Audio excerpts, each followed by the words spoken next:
Mercedes GLE Coupe is the three-pointed star's take on the coupe SUV segment for large luxury crossovers, which means it directly takes on cars like BMW's X6, Audi's Q8 and the Porsche Cayenne Coupe, models that ride on SUV underpinnings but which feature a coupe-like sloping roof. Whether you like this genre of car or not, it's hard not to be impressed by Mercedes' execution of the theme. It's a sportier, more stylish, coupe-styled version of the GLE 5-door model, and it gains an added dash of maturity in this second generation form.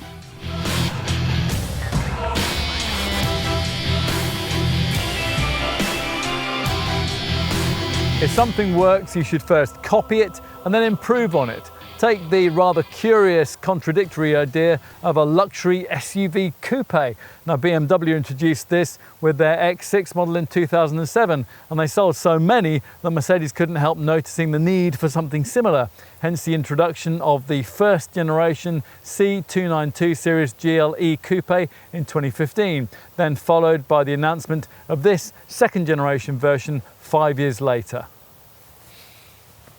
If you'd like a sports coupe but you need a large SUV and you want something that's fashion conscious and stylish, then this Mercedes aims to satisfy. It's certainly an arresting thing to look at, as extrovert, powerful and in your face as a car of this kind needs to be. Yet there is perhaps a dash of maturity here too that rivals like BMW's X6, Audi's Q8 and Porsche's Cayenne Coupe maybe don't quite have. And that's an impression backed up by news of what lies beneath the bonnet this time around, which includes electrified technology of both the mild hybrid and the plug-in sort. You'd expect everything significant here to be shared with the ordinary GLE SUV, which is broadly true, although the wheelbase here is shorter, and of course you've got this swept-back roof which necessitates a redesigned tail section and a smaller boot. Otherwise though, it's all standard GLE. This version, like the conventional one, rolls down Mercedes' US production line in Tuscaloosa. In second generation W167 series form, the GLE has gained a fresh MHA modular high architecture platform, which has delivered a larger cabin. Plus there's more luxury and sophistication with the brand's latest twin widescreen cockpit screens and Hey Mercedes MBUX infotainment technology. Tarmac traction has been enhanced too, with an improved 4MATIC four-wheel drive system, which more intuitively apportions torque between the axles, and that aids off-road prowess too, should you ever need it. It's not likely that you will, because cars like this are bought for style rather than substance, yet Mercedes insists that this GLE Coupe has both. Are they right? Well, Car and Driving's video road test, the industry's most detailed, will give you the answers.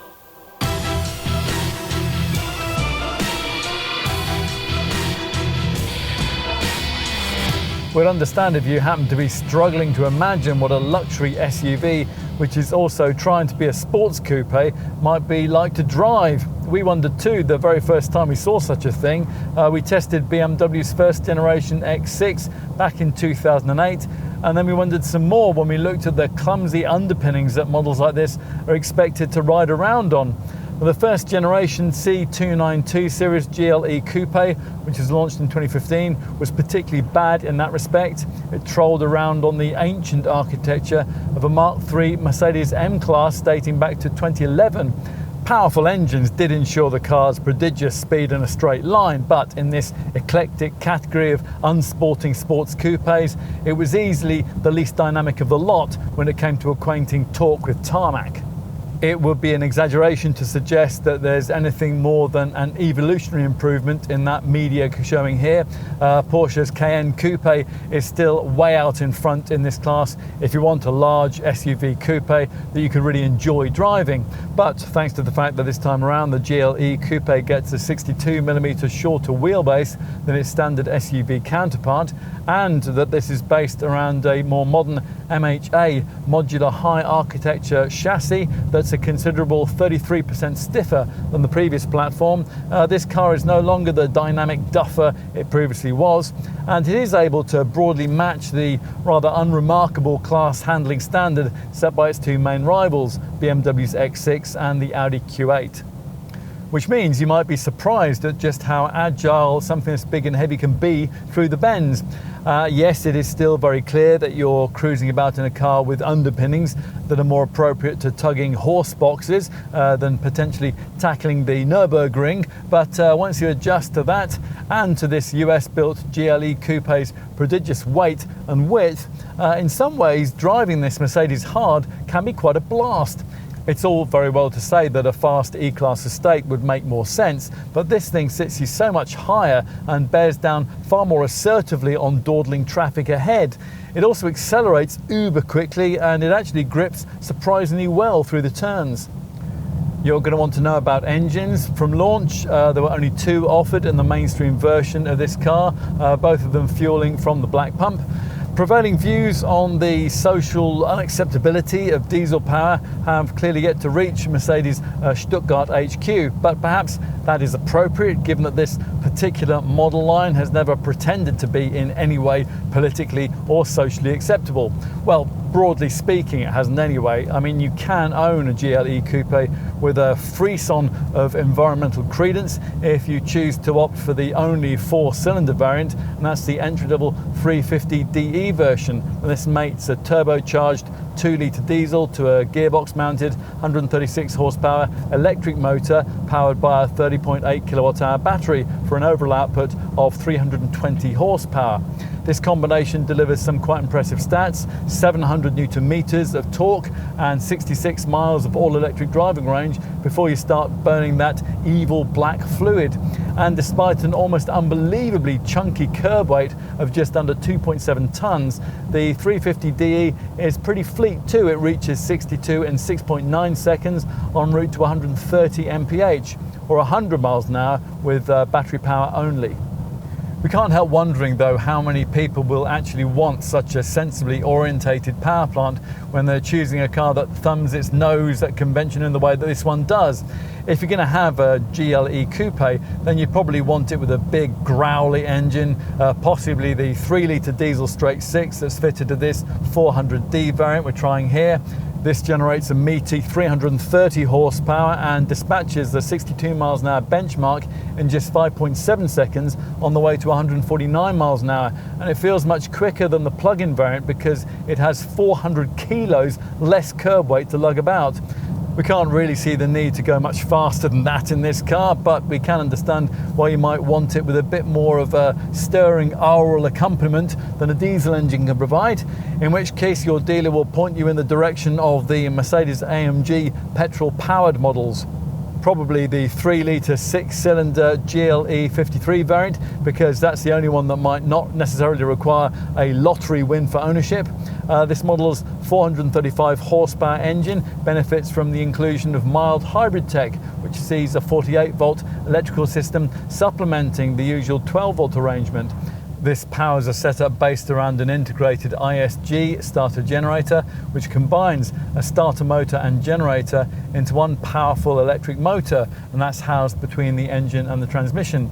As well as a range of efficiency benefits, this provides as much as 22 horsepower of extra EQ boost grunt under hard acceleration, with extra pulling power low right down where you need it, helping to negate turbo lag below 2000 RPM.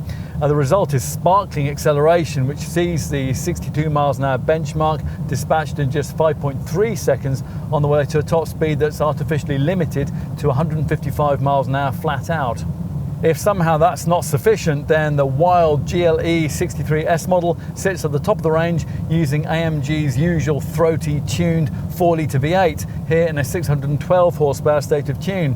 It's an engine also embellished with the 48-volt mild hybrid tech, so there's the same 22 HP of extra EQ boost grunt under hard acceleration as you'll get with the 53 variant, enough in this case to deliver 62 from rest in just 3 seconds on the way to an unrestricted top speed of 173 miles an hour. This top variant, like its GLE 53 showroom stablemate, differs from the mainstream GLE coupes in its suspension setup. It incorporates the brand's active ride control system with its incorporated active anti-roll stabilizing technology. It's a pity that this isn't optional further down the range as it is in other markets, because it makes a big difference when it comes to limiting cornering body roll at speed.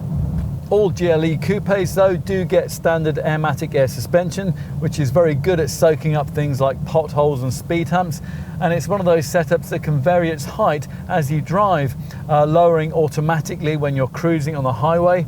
Another key standard fitment here across the lineup is the brand's 4MATIC four-wheel drive setup, which of course is engineered primarily for tarmac territory, and it's one of those where the torque split can vary on demand. That's courtesy of a multi-plate clutch system, which normally sends 100% of power to the rear wheels, but when it's necessary, it can send up to 40% to the fronts when required.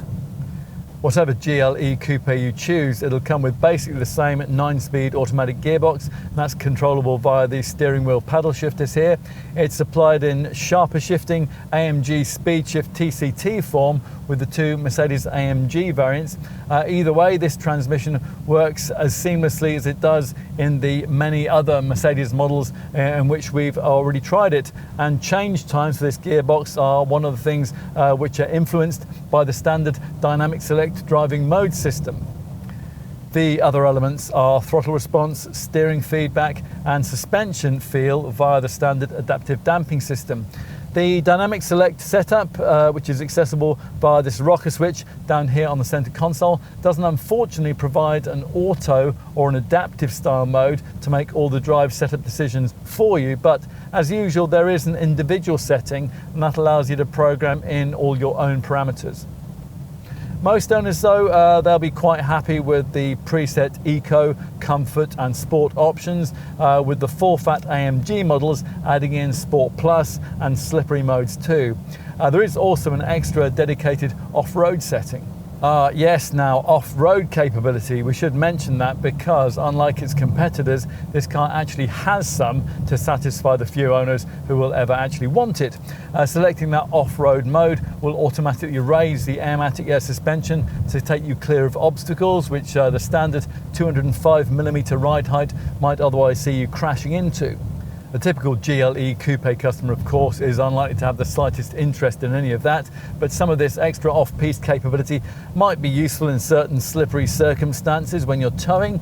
For that, you'll need to specify the optional towing package. This increases the standard 2,700 kilo brake towing capacity figure to 3,500 kilos, and as well as throwing in an electronically folding tow bar, it includes the brand's clever trailer maneuvering assist technology. Up to 3 miles an hour, this can control your steering angle while you're reversing backwards while hitched up, as you monitor progress via dynamic guidelines shown as an additional part of the rear view camera display. Ultimately though, you don't choose a car like this for its practical virtues, and this Mercedes is more likely to be judged by likely customers in terms of how close it can get to tackling the turns like a sports car while continuing with all the attributes of a large SUV. This GLE's cause in this regard isn't helped by the somewhat vague responses you get from the electrical steering rack, even when it's weighted up a little in the dynamic select sport mode.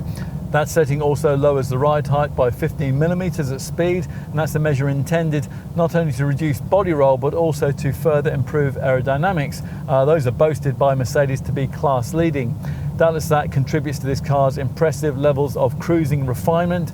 You'll never have to raise your voice to chat to passengers.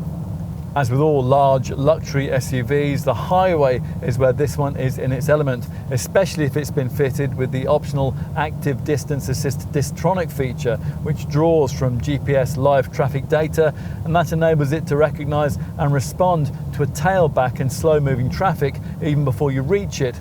You get this as part of the optional driving assistance package, which amongst other things also includes active steering assist, which basically does most of the steering for you at a cruise.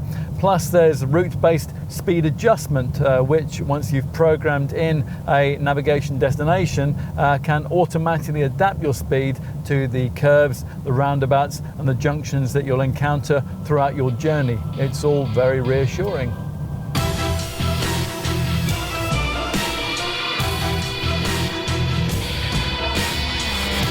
For too long, the Mercedes brand has lacked emotion and sensuality, producing cars you could admire but not necessarily desire. From the beginning though, a century ago, it was never like that. In its early years, the company established by Carl Benz and Gottlieb Daimler made machines that in equal measure reflected the character of its founders. Benz was the more rational one, but Daimler was a man driven by his passion. He was a man who would have understood immediately what this GLE Coupe model is all about. It's true that the world doesn't need a car as big, brash and extrovert as this one, but it's also very clear from growing sales in this segment that an increasing number of our planet's better heeled inhabitants would certainly like one. Now sure, it will dramatically divide opinion wherever you park it, but as an extreme expression of stylish, sporting practicality, there's not much else that comes close.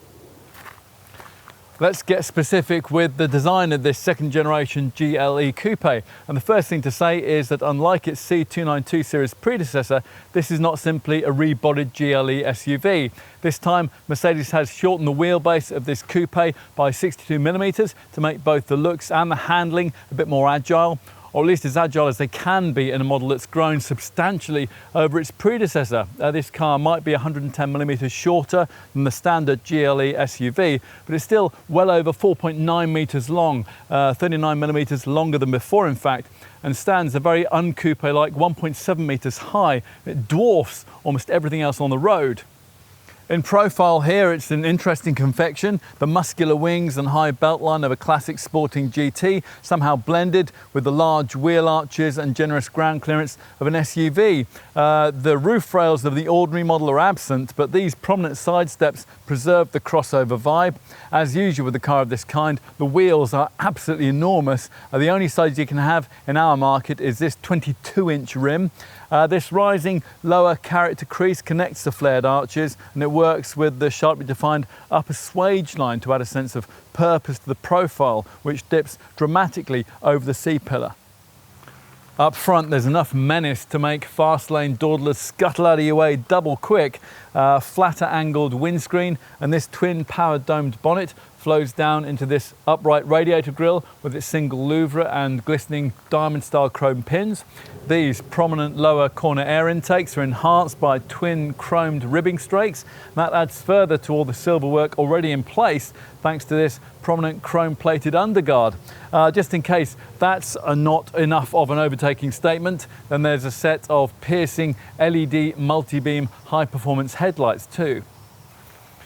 The rear, as so often with the coupe, is the most uniquely styled part of the car. The slim, elongated two-part LED rear lamps emphasise this second generation model's 7mm increase in width. These corner slashes are purely aesthetic and perhaps unnecessary, but this flush-fitting tailgate glass with its high-level brake light sliver looks lovely, almost horizontal in the way it flows into this incorporated spoiler. There's a flush transition from the tailgate to the bumper, which incorporates the license plate, and it sits above a high gloss chrome plated underguard with integrated tailpipe trim elements. Of course, as usual, what's more important is the stuff that you can't see, namely this generation model's MHA modular high architecture platform, which now incorporates a much higher mix of aluminium, hence a 33% improvement in rigidity this time around, and a curb weight which impressively is no heavier than the shorter, lower previous generation model. You are still looking at a minimum of around 2.3 tons of curb weight though. So if you're sold on the pavement presence, will the deal be sealed by the experience served up inside? Perhaps though, if you're wanting a sense of exclusivity here, you'll want to ignore the fact that virtually no attempts have been made to differentiate this cabin from that of the ordinary GLE SUV.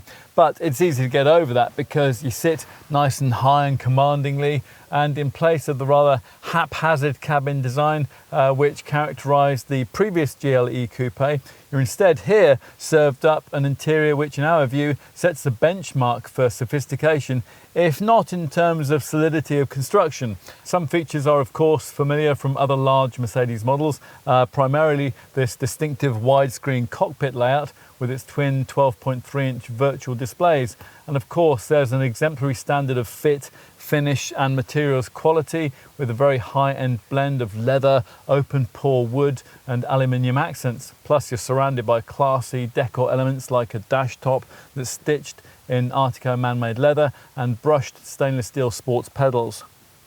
As with the SUV version of this model, a cabin talking point will be the colour-coordinated cabin ambiance, achieved through fibre strips that you can illuminate in a choice of 64 different shades and which decorate the fascia, the doors and even these unusual arched grab handles on either side of this raised centre console here. The central vents, usually round in Mercedes models, are spherical here, and a quartet of them sit above these climate controls in the centre of the double-stitched dash.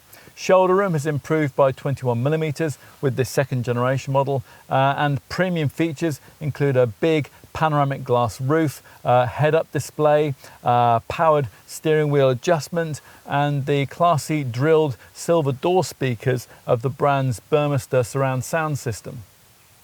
The Napa leather stitched seats are smart and supportive with 4-way electric adjustability, memory settings, heating, cooling and lumbar support. And you'll need to get comfortable because there's an awful lot to get to grips with here as part of an enormous combined screen area, which is 45 centimetres by 15. This is your portal for viewing what's intended to be one of this car's technological highlights, the MBUX, Mercedes-Benz User Experience Multimedia System. Now this is supposed to take in-car connectivity to a new level. Lots of infotainment systems claim to do that these days, but this one is certainly very complete. And of course, it incorporates all of the key elements that you'd expect to find, like Apple CarPlay and Android Auto smartphone mirroring. Also Bluetooth, a DAB tuner and hard disk sat-nav too, as part of a package which includes what Mercedes calls augmented reality technology. Now this is effectively a live camera feed of the road ahead, overlaid with house numbers, road names, direction arrows and other useful bits of journeying information which will help you to find your way. The Stuttgart maker has tried to simplify access to all this media connectivity by making many more of the functions accessible without manual operation. There's gesture functionality, for example, via which, once perfected, you can do all sorts of things like program the sat-nav and alter seat settings. You're more likely, though, to regularly use this car's provided voice functionality, and that's activated by the phrase, "Hey Mercedes." That's the greeting you'll need to address to the screen in order to get the incorporated MBUX speech recognition setup working. As we've remarked before when testing some of the company's other more recent models, this aspect of MBUX remains, in our view, something of a work in progress. Sometimes you'll think it's brilliant when it's finding you radio stations, for example, or telling you what the weather is at a program destination. And other times, though, if it responds at all, it either trips up over similar words, new and nude, for example, or it chimes in when you don't want it to, say when you're mentioning the word Mercedes in casual conversation.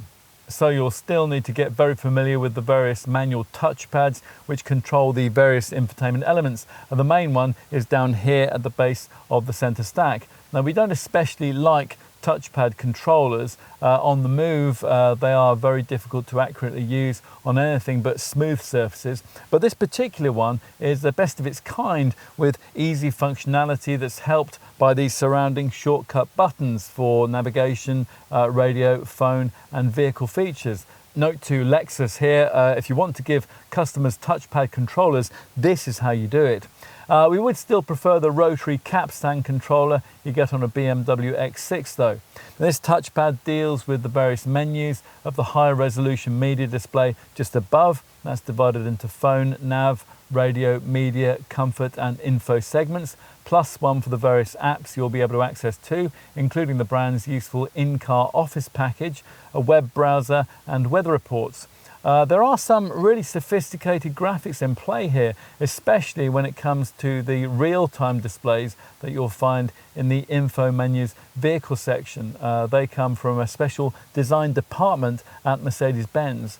The same functionality can be accessed via another tinier touchpad on the left-hand spoke of the sports steering wheel here, and if you use this to access a provided center screen settings menu, then you'll be able to customize the separate digital instrument monitor ahead of you, and that's via various design layouts.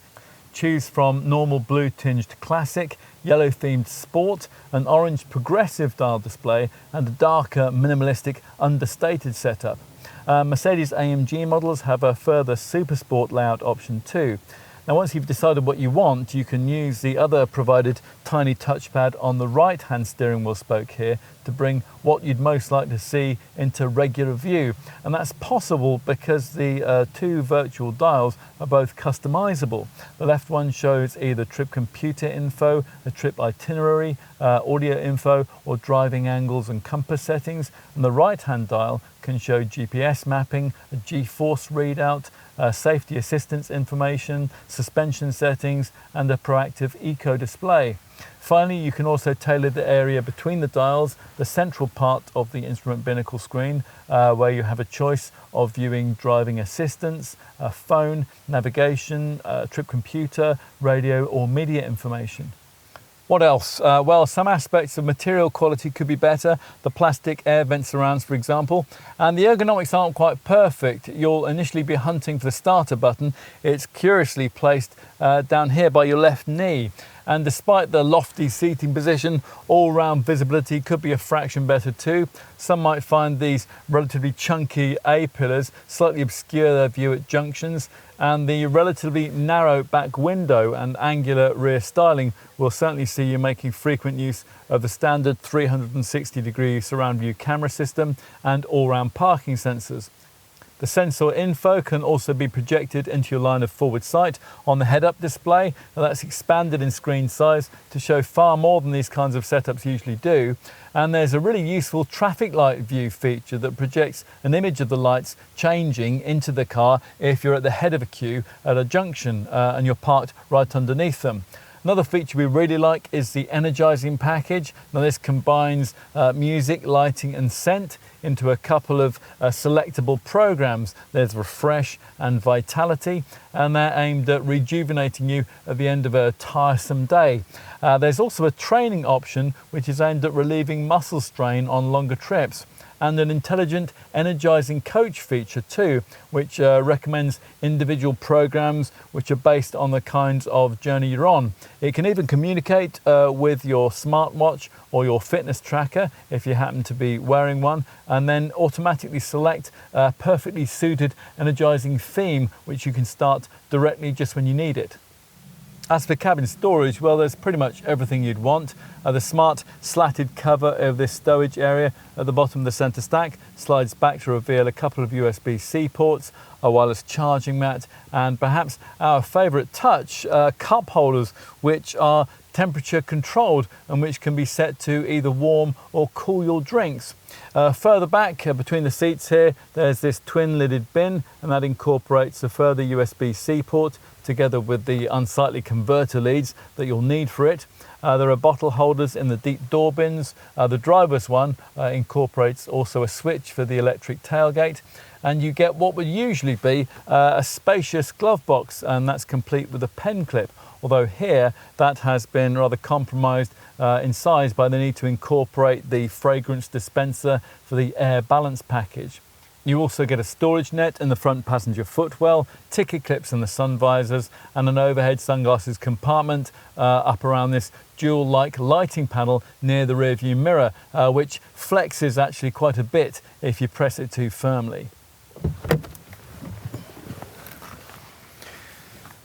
Time to take a seat in the rear. Inevitably, the swept-back roofline means that taller folk will need to duck down a little more than they would with the standard SUV version of this model, but the tall stance and the 35mm increase in door aperture size this time around ensure that entry is more straightforward than you normally expect it would be when accessing the rear of any car calling itself a coupe.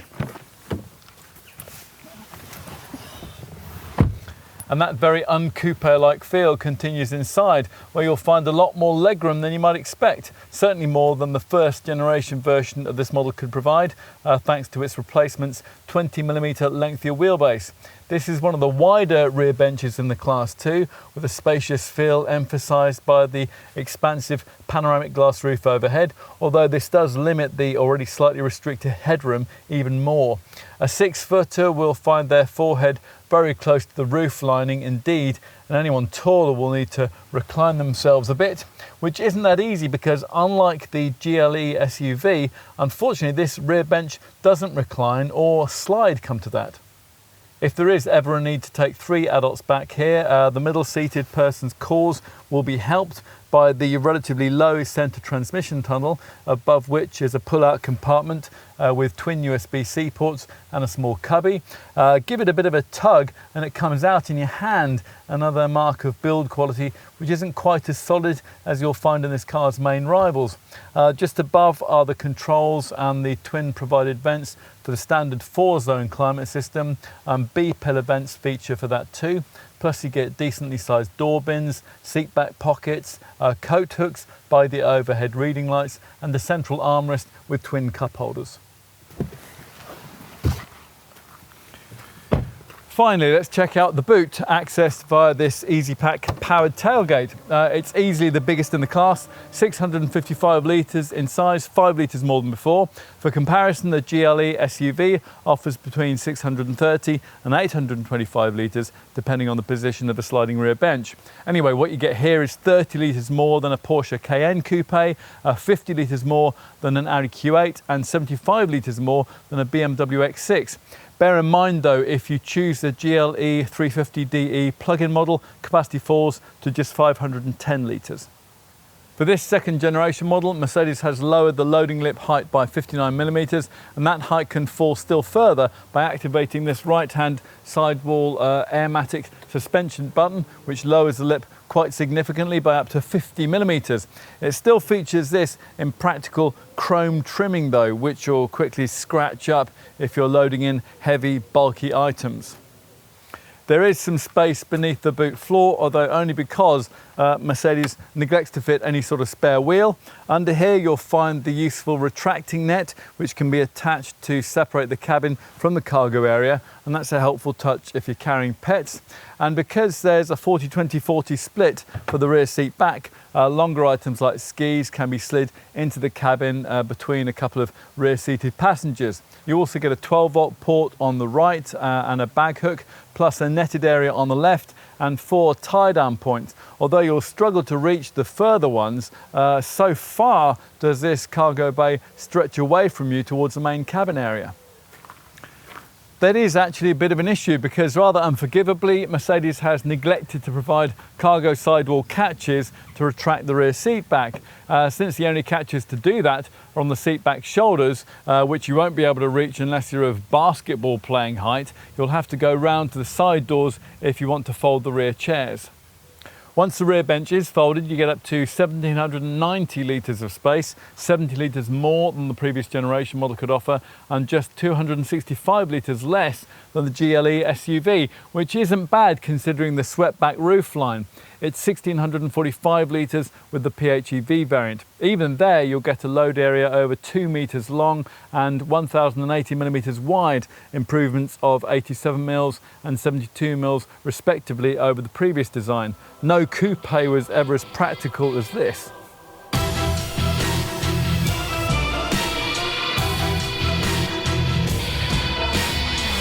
You have to find a model for model premium of just under £2,700 over a standard Mercedes GLE if you're going to own this more stylish coupe version. And because this sportier variant doesn't bother with the 2 more affordable spec levels, which are available with its SUV counterpart, the starting price here is considerably higher. Now, most customers choose this Amg Line Premium Plus model, which represents the starting point in the range and is available in 2 forms, either the GLE 350DE 4MATIC PHEV diesel version with a 4-cylinder 2-litre plug-in hybrid powertrain, which at the time of this test in summer 2021 cost around £67,500, or in this alternative, more conventional GLE 400D 4MATIC diesel guise with a 6-cylinder 3-litre engine, which costs a bit more, just over £73,000. For the full "I don't care what you think, I'm having this car just as I want it" effect though, you'll want one of the high performance Mercedes-AMG derivatives. Now here you choose between the 6-cylinder GLE 53 4MATIC model, which has a potent mild hybrid 6-cylinder engine and at the time of this test cost £82,000, or if you want a version with no pretensions of efficiency at all, then there's the wild 63S 4MATIC flagship version, which uses the brand's Falterback tuning division's famous sonorous 4-litre V8 and costs a cool £121,000. You'll want to know how those prices compare with this Mercedes model's three key rivals, the BMW X6, the Audi Q8 and the Porsche Cayenne Coupe. Well, direct comparisons aren't that easy because different engines are used in different cases. Just to take two examples, the Porsche doesn't offer any kind of diesel engine and BMW doesn't offer its plug-in powertrain on the X6. If we take the entry-level GLE Coupe model, the 350D plug-in diesel, as our starting point, its asking price undercuts equivalent versions of the plug-in Q8 and the Cayenne Coupe by around £7,000, but both those two models offer more power, although considerably inferior levels of efficiency because they're petrol plug-ins, not diesel ones. This conventional GLE 400D diesel most obviously pitches against the X6 xDrive 40D, which costs around £5,000 less in its entry-level sport form, but would cost much the same with the M Sport trim that would be more comparable to Amg Line Premium Plus spec. A very decently equipped Q850 TDI S-Line model could save you around £7,500 over this GLE 400D, but that Audi has around 50 horsepower less power. As for the Mercedes-AMG models, well, the £82,000 price point of the GLE Coupe 53 4MATIC, which has 435 horsepower plus 22 HP of extra EQ boost, would also buy you a BMW X6 M50i with 530 horsepower or an Audi SQ8 with 500 horsepower. The Porsche alternative, the Cayenne S Coupe with 434 horsepower, would actually save you around £5,000, although again that saving would vanish once you spec that car up to a Mercedes level of trim. At the top of the range, the Mercedes-AMG 63S Coupe at £121,000, which has 612 HP plus 22 horsepower of extra EQ boost, does battle with the Audi RS Q8, which costs from £104,000 and offers 592 HP, and the Porsche Cayenne Coupe Turbo GT, which costs around £144,000 and offers 630 horsepower. There aren't really any other direct options, although some customers might be minded to look at models like the Maserati Levante or the Range Rover Sport, but those are really more directly targeted by Mercedes-AMG versions of the more conventional GLE SUV. There are also potentially high-performance versions of the Jaguar F-Pace and the Range Rover Velar, but those are really targeted more directly by the fastest Mercedes-AMG 63S version of the mid-sized Mercedes GLC Coupe. So there are your options if you really want a large, luxury, sporting coupe SUV of this kind. If, having considered them, you conclude that there's nothing quite like this GLE Coupe, then you'll want to know just how generous Mercedes has been with the standard spec. So let's look in detail at that. And let's start with the Amg Line Premium Plus trim level we have here, the one applicable to the 300DE and 400D variants that most customers will be looking at. All GLE coupes get the brand's 9G-tronic 9-speed auto gearbox and Airmatic air suspension, plus there's an adaptive damping system which is accessed through the Dynamic Select driving mode setup, which is usual on Mercedes models, also allows you to adjust the throttle response, the steering feedback and the gear shift timings to suit the way that you want to drive. If you want to park, there's standard active parking assist to steer the car into spaces for you. And all GLE coupes get the brand's driving assistance package, which includes a full suite of the company's latest camera safety kit. There's AMG body styling for the front apron, the rear apron and the side skirts, plus plus this diamond style single louvre radiator grille embellished by chrome pins. There's also multi-beam LED headlamps with adaptive high beam assist, big 22-inch 5 twin spoke design alloy wheels, heat insulating dark tinted privacy glass, LED rear lamps, a powered easy pack tailgate and an alarm. Plus there are auto dimming power folding exterior mirrors which project a brand logo onto the ground as you enter or leave the car at night, all-round parking sensors and illuminated side running boards embellished with aluminium look trim and rubber studs. Inside, where the upholstery is trimmed in soft Napa leather and the front seats are heated with lumbar support, an interior highlight is a 64 colour ambient lighting system which bathes the cabin in soft soothing shades at night. Premium features include a big panoramic glass sunroof, a head-up display, climatised cooled front seats and a Burmester surround sound system. You also get thermotronic climate control, a multifunction leather-stitched sports steering wheel, cruise control with a speed limiter, wireless charging mat and a reversing camera too. Decor elements include anthracite open pore oak wood trim, a dash top which is stitched with Artico man-made leather, AMG floor mats and brushed stainless steel sports pedals. In addition, the extra little touches should please, like temperature controlled cup holders and the fact that the Premium Plus equipment line also includes the brand's Energizing Package, and that combines music, lighting and scent into a couple of selectable programs and their refresh and vitality, aiming at rejuvenating you at the end of a tiresome day. There's also a training option, and that's aimed at relieving muscle strain on longer trips, and an intelligent energizing coach feature too, which recommends individual programs which are based on the kind of journey that you're on. It can even communicate with a smartwatch or with a fitness tracker if you happen to be wearing one, and then it'll automatically select a perfectly suited energizing theme that you can start directly just when you need it.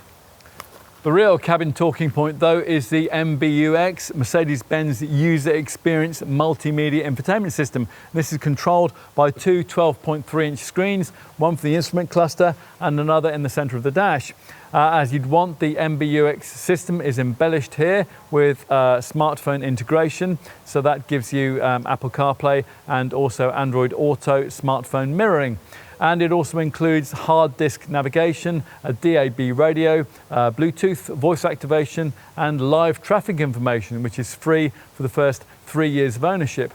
Plus there is also the brand's voice activation system too, which you'll quickly find yourself using to operate many of the interior features via the command "Hey Mercedes."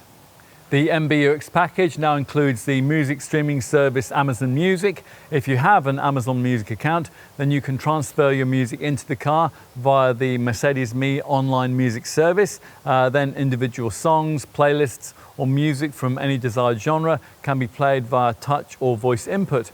Amazon Prime members have 2 million songs to choose from, with 50 million for Amazon Music Unlimited. And MBUX supports the Tidal music streaming service too.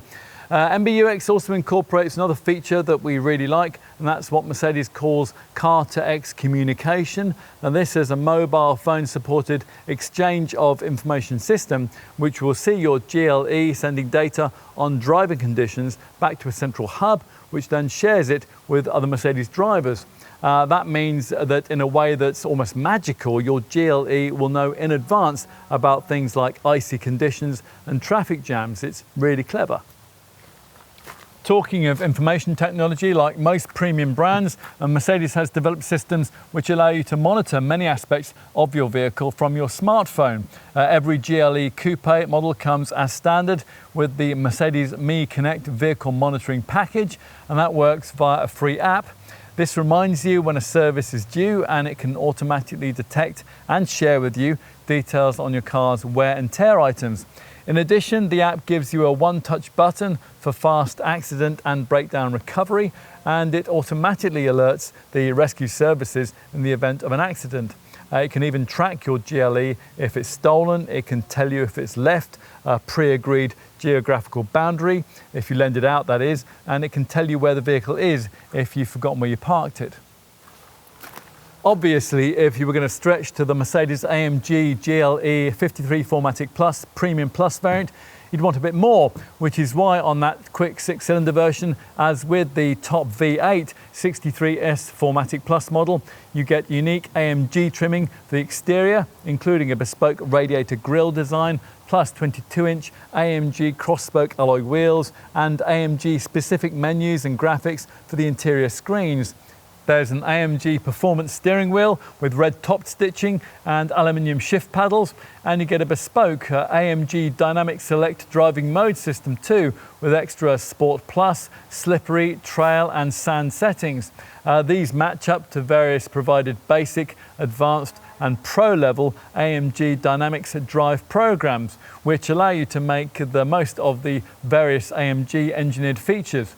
The AMG Ride Control Plus air suspension, including active roll stabilization, the sharper AMG specific steering rack, the AMG performance exhaust, the enhanced high performance braking system, and for circuit use, the AMG Track Pace app. In addition to all of that, the top Mercedes-AMG GLE 63S 4MATIC Plus gets its own AMG Ride Control Plus adaptive damping suspension system, a unique AMG high-performance composite braking setup, an even throatier AMG performance exhaust, and the AMG Drivers Package, which raises the top speed to 173 miles an hour. Styling is enhanced by the AMG Night Package, which colours bodywork elements in black for a meaner look, and there's a black finish to match for the 22-inch AMG cross-spoke alloy wheels, separated by running boards which enhance the lower side sills. Inside there's bespoke AMG carbon fibre trim, a Dinamica microfiber roofliner and AMG exclusive Napa leather upholstery in a combination of magma grey and black. You also get multi-contour front seats that move with bends, heated rear seats, soft closed doors, the air balance interior fragrance system, the MBUX augmented reality navigation setup, the Energizing Comfort Package Plus cabin ambiance feature we mentioned earlier on, and all the camera safety elements of the brand's Driving Assistance Package Plus. We're going to brief you on that in a moment. What about extra cost features? Well, with Amg Line Premium Plus trim, the key thing missing here, which you can have on this car in other markets, is the brand's e-active body control system, which counteracts body roll at speed through the turns. As for what you can have, well, you might want to consider the optional towing package that increases the standard 2,700 kilo braked towing capacity to 3,500 kilos, and as well as throwing in an electronically folding tow bar, includes the brand's clever trailer maneuvering assist technology. Now, up to 3 miles an hour, this can control your steering angle while you're reversing backwards when hitched up, as you monitor progress via dynamic guidelines, which is shown as an additional part of the rear view camera display. Onto aesthetics. Unless you want your GLE Coupe painted in solid polar white, you're going to have to talk to your dealer about one of the various metallic colours and pay more. There are also a couple of even pricier Designo special shades, diamond white, which is what we have here actually, and hyacinth red. Practical options include a stowage tub for the boot, concertina-ring load sill protector, floor mat trays, roof carrier bars, a roof box and a roof bike rack. For the cabin, you can add in various extras onto the front seat backs, folding tables, coat hangers, and a mount for a tablet PC. And you can add Mercedes star projector puddle lights and chromed recesses for the door handles. Enough with that, let's switch to safety, which down the years has always been a primary consideration for Mercedes. Let's give you some highlights from the roster this time around. We'll start with active braking assist, which warns the driver of an impending collision, and it'll brake automatically if there's no response. Testing has indicated that this whole setup will eradicate 20% of nose-to-tail accidents and will decrease their severity in a further 25% of cases. Lane keeping assist is also standard, and that's there to warn you if you drift over your lane delineating line before applying subtle steering assistance to ease your GLE back to where it ought to be. And there's more. All variants get attention assist, which will monitor your driving reactions for drowsiness, and the pre-safe anticipatory safety program will tighten the seat belts, close the windows, and even adjust the seats in a fraction of a second if the stability system deems that an accident is inevitable. There is also an active bonnet which protects pedestrians, and the usual twin front, side and curtain airbags. Plus there's also a knee bag for the driver. As you'd expect, tyre pressure monitoring and all the usual electronic aids for traction, braking and stability control are included too. And traffic sign assist speed sign recognition is built into the widescreen cockpit displays too. Adaptive brake lights flash in emergency stops to warn following motorists, and an emergency call system will alert the rescue services with your exact GPS location if the airbags go off in an accident.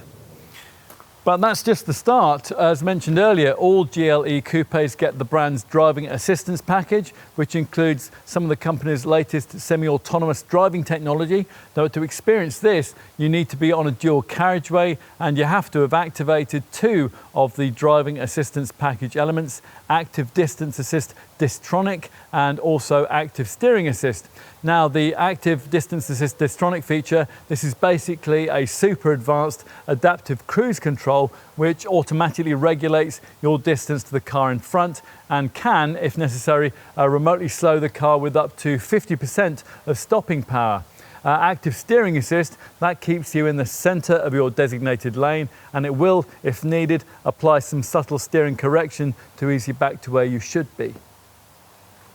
If you're trying the autonomous driving capability, then you'll also want to experience another neat feature which is part of this optional pack, the clever active lane change assist system.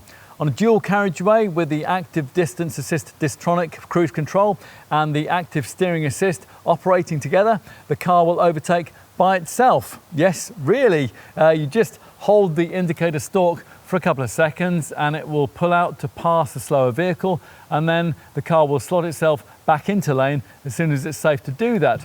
Another included driving assistance package element is the Evasive steering assist feature, and that scans the road ahead for pedestrians and it supports you in making sudden steering maneuvers to avoid them.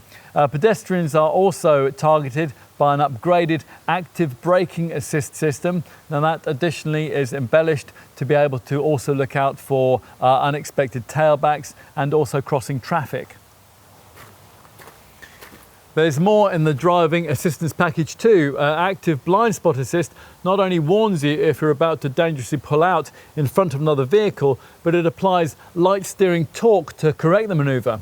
And route-based speed adaptation uses navigation data to automatically adapt your speed before curves, roundabouts and junctions and toll roads, and it will alert you if you're about to approach a stationary tailback, immediately reducing your speed to 62 miles an hour as a precaution prior to any braking needed.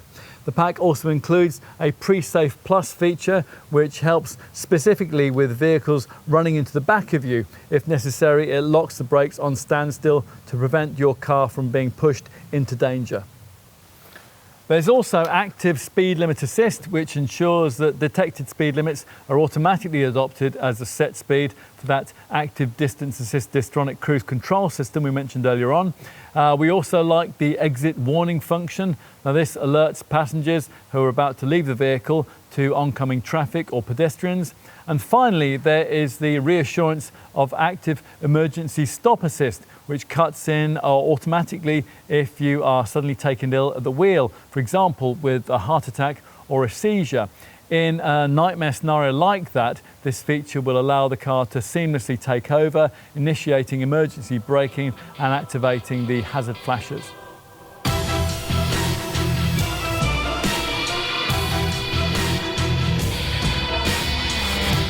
Large luxury SUVs are a pretty easy target for the environmentalists, particularly models like this one.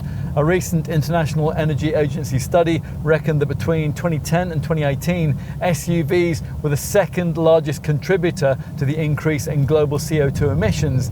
Just about the only thing less ecological you'd think would be a big, powerful sports coupe, and here we are in a car that pretends to be both of those things. Yet, We've got little sympathy for those who think models like this one should be banned. I mean, where would it all stop if we allow politicians and green activists to tell us what kind of cars we should be allowed to drive? Should you come up against either of those at the wheel of a GLE Coupe, then you'll be better placed to argue your corner if you happen to have chosen the entry-level GLE 350DE PHEV variant. You can get a plug-in powertrain in rival Audi Q8 and Porsche Cayenne Coupe models too, but with those cars the engine will be of the petrol sort. Here, Mercedes has chosen to base the whole thing around its 2-litre 4-cylinder diesel, which appears here in a 194 horsepower state of tune. The electrified element of this powertrain is provided by a 100 kilowatt electric motor activated by a lithium-ion battery, which is one of the biggest we've ever seen in a plug-in model. It's 30.8 kilowatt hours in capacity. This promises an impressive WLTP rated all-electric driving range of up to 66 miles, and that facilitates an overall CO2 figure of just 23 grams per kilometre, which is almost certainly better than that of the car that your local most zealous green activist will be driving around in himself. The 350DE's pie-in-the-sky WLTP rated combined cycle fuel figure is 313.9 miles per gallon. You'll need a fast charger for really quick plug-in turnaround times with this PHEV variant.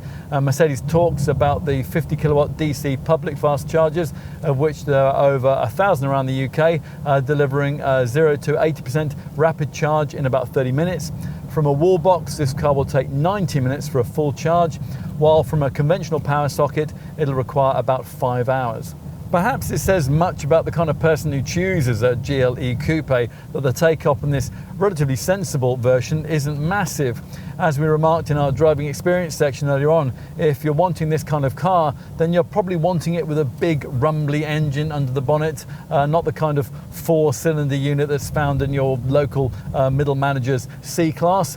All of which means that if you do want a diesel variant of this car, then you might be more likely to choose the more conventional GLE 400D diesel that we're trying here. It manages 33.6 miles per gallon on the combined cycle and up to 219 grams per kilometre of CO2. That is much the same as you get from a rival Audi Q8 50 TDI, but it is some way off the figures that you get from a directly comparable BMW X6 xDrive 40D. 41.5 mpg there and 179 grams per kilometre, mainly because the BMW is well over 100 kilos lighter. Mercedes could have run BMW a little closer here if they'd embellished this 3-litre 6-cylinder diesel power plant with their latest EQ Boost 48-volt mild hybrid tech. It's still lacking from this at the time of the test in summer 2021. For some reason though, that's limited instead to the pricier petrol-powered Mercedes-AMG GLE Coupe models that few folk will choose.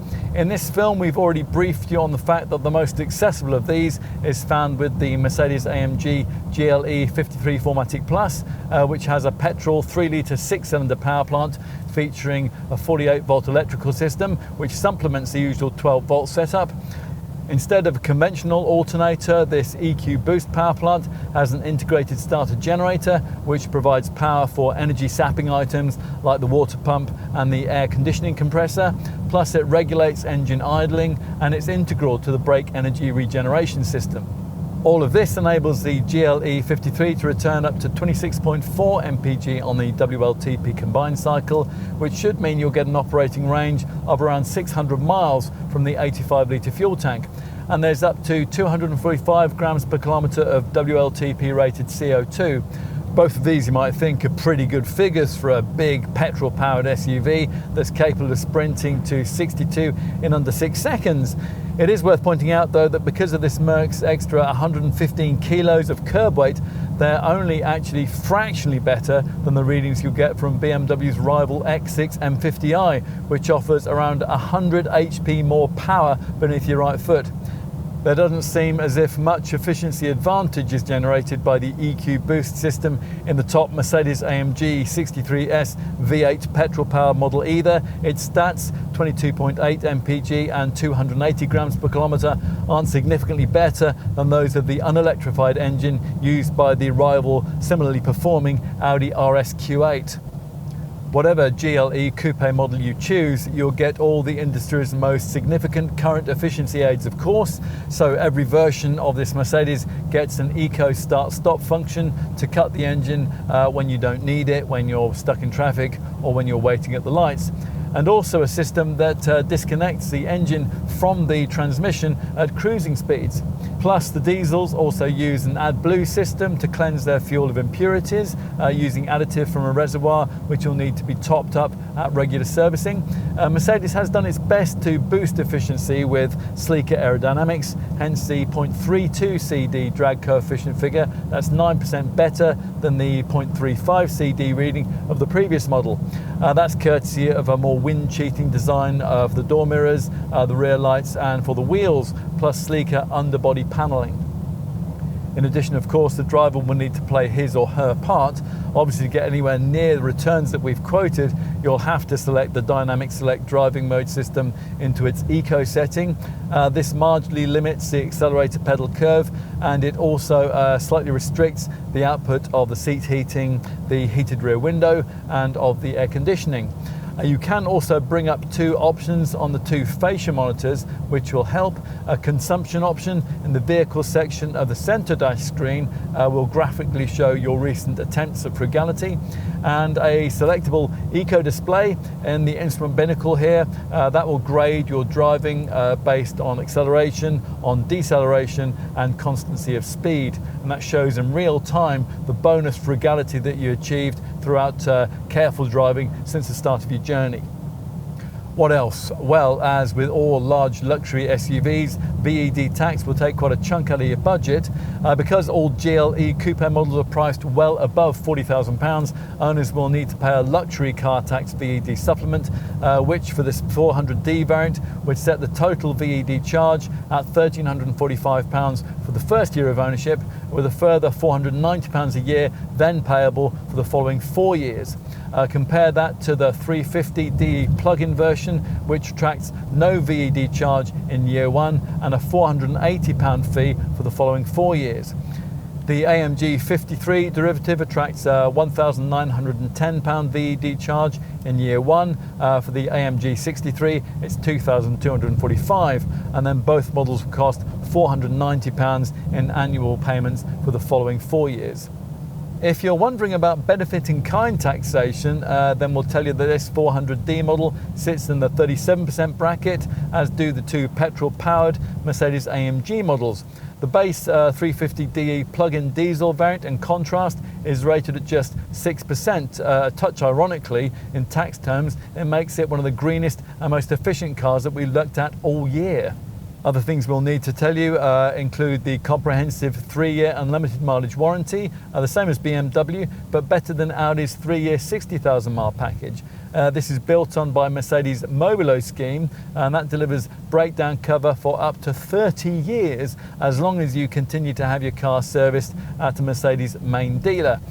And it's worth knowing that your maintenance outlay can be kept a little in check by going for the optional service care package, which takes care of routine maintenance. It spreads the cost of regular servicing, and it guarantees the price of parts and labour for up to 4 services, and it covers also the cost of all recommended service items like brake fluid, spark plugs, air filters, fuel filters, and screen wash.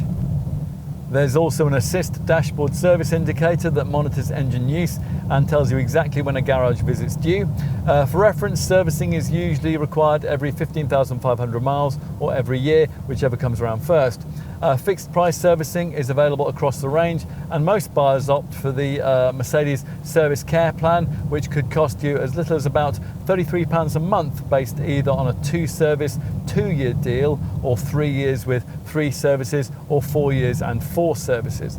It's also worth mentioning that the optional Mercedes Me Connect services package includes remote self-diagnostic capability, and that enables your GLE to monitor wear and tear items and alert your dealer to let you know if something needs seeing to.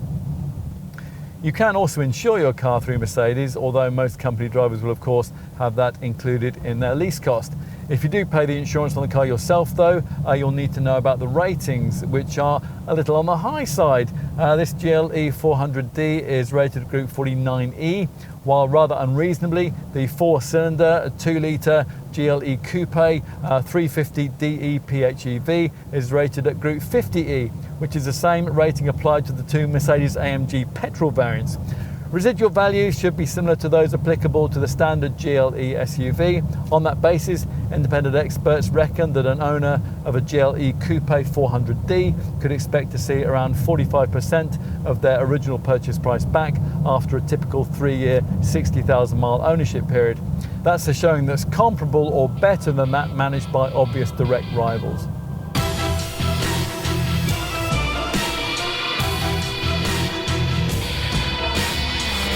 This is the kind of car that evokes howls of self-righteous indignation from the motoring press.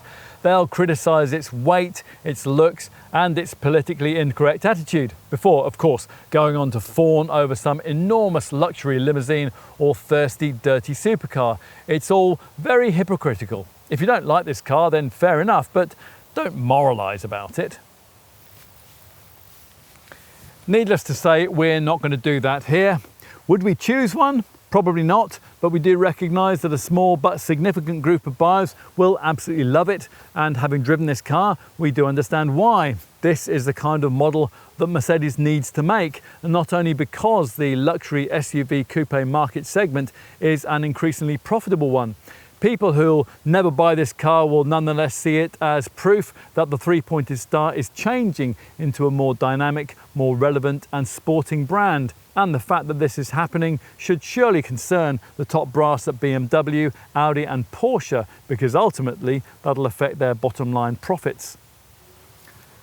As for the GLE Coupe itself, well, this second generation version, although it is a considerable dynamic improvement over its predecessor, still isn't the true sports coupe that Mercedes promises, but then no car in this sector is. There's too much size and weight on offer here for that. Weight being a particular issue for this design in comparison with its BMW X6 arch rival. Potential buyers won't care very much though, because what you do get is more what they'll be looking for anyway.